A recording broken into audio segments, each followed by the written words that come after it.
New year, new job, new LinkedIn profile. The best time to update your LinkedIn profile is not when you're looking for a new job, but rather when you've just accepted something else. Why is that? Well, when you are looking for a new job, if you update your LinkedIn profile, your current employer is maybe going to see that. And that's a really good tip off to them that you are now looking and considering something else.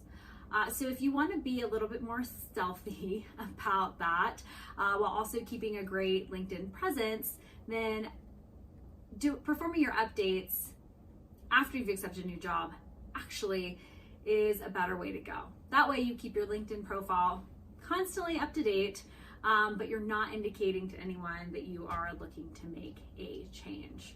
Now, what does updating your LinkedIn profile entail, and how can you make sure that yours stands out and represents you well? Well, let's dig in. All right, so some good housekeeping things to remember for LinkedIn.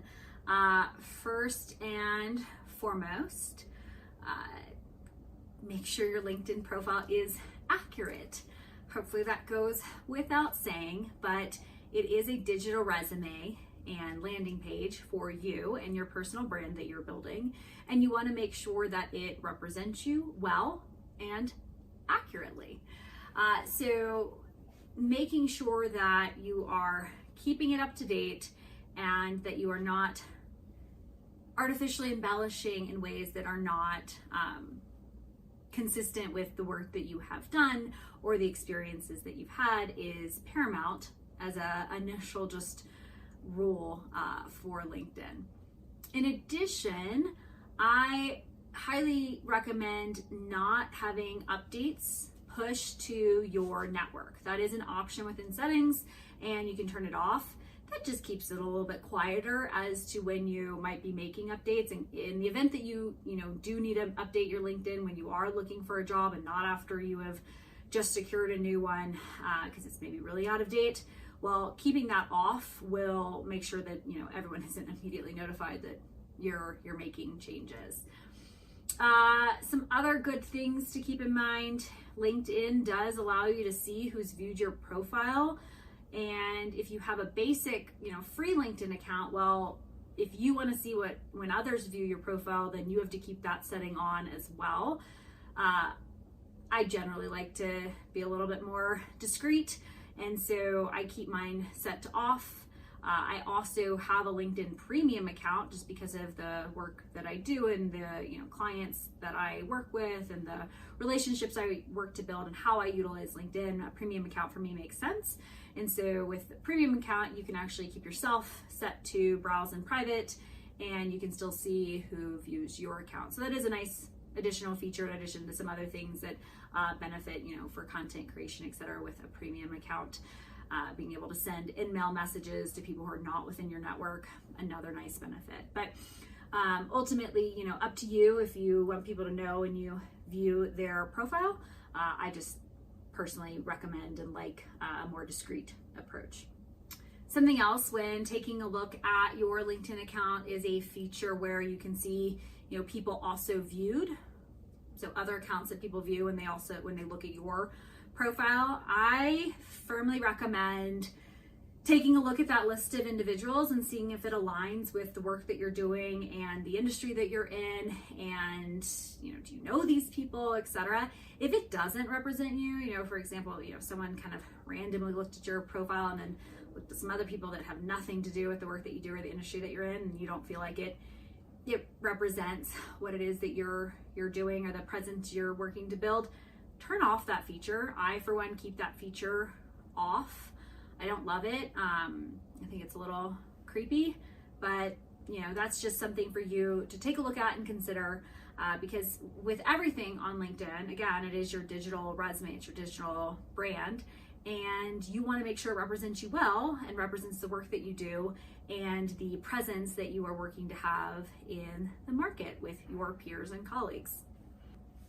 So in the vein of making sure your profile represents you well, I think an area that people oftentimes overlook is their interests and their activities. Those are two areas on LinkedIn that are visible to others, where everyone can see, you know, what have you liked and what have you commented on and what are you interested in. And you really want to make sure that those are in alignment with the work that you do and with the brand reputation that you are working to portray. So for example, I mean, I highly recommend keeping LinkedIn professional in nature. I know some people like to bring politics into it, or like to bring in other, you know, activities, but if it's not something that you would want your colleagues to know about or your clients to be aware of, then I highly recommend not engaging in those type of,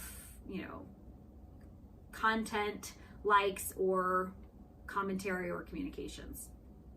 Okay, so now to the actual profile itself. What are you going to have there? First up is your headshot. I highly recommend having a great headshot, you know, and if you have questions on that, we've got a video segment all around how to actually get a really great headshot that represents you well. But make sure it's one that you like, that you really think, you know, shows who you are.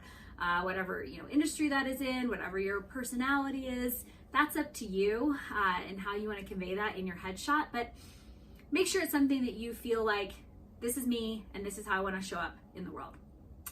In addition, LinkedIn also now has the option where you can actually record an introductory video of yourself. So if you are in any type of sales role where you're regularly engaging with new individuals, you know, this is a great feature to leverage, especially in our, you know, kind of pandemic time frame where we're not getting to meet people in person as much. It allows people to quickly and easily just kind of get to know you. You get to give a quick summary of yourself and what it is that you do. And it's just a bit more engaging than just a static image. All right, so the actual meat of your profile, which is your experience. This is an area where it really is important to keep it up to date and have it reflect the work that you do and the experiences that you have had. You want it to be in, you know, chronological order of the roles that you have maintained, and depending upon your level of seniority, tenure, and the industry and the work that you do, that's going to really probably dictate the level of detail that you wish to include here. So LinkedIn also allows you to have a tagline, so that can either be your, you know, your role, your job title, or if you're, you know, an entrepreneur, you can have that reflect that. You know, I know many people that say like, oh, investor, entrepreneur, startup exec, or, you know, whatever it might be. I, for example, utilize it as an opportunity to promote the tagline of my company and kind of the mantra that I follow, which is what's possible, do more. So up to you how you want to utilize that based on the work that you do and the brand that you are building, but make sure it is working for you and it's up to date.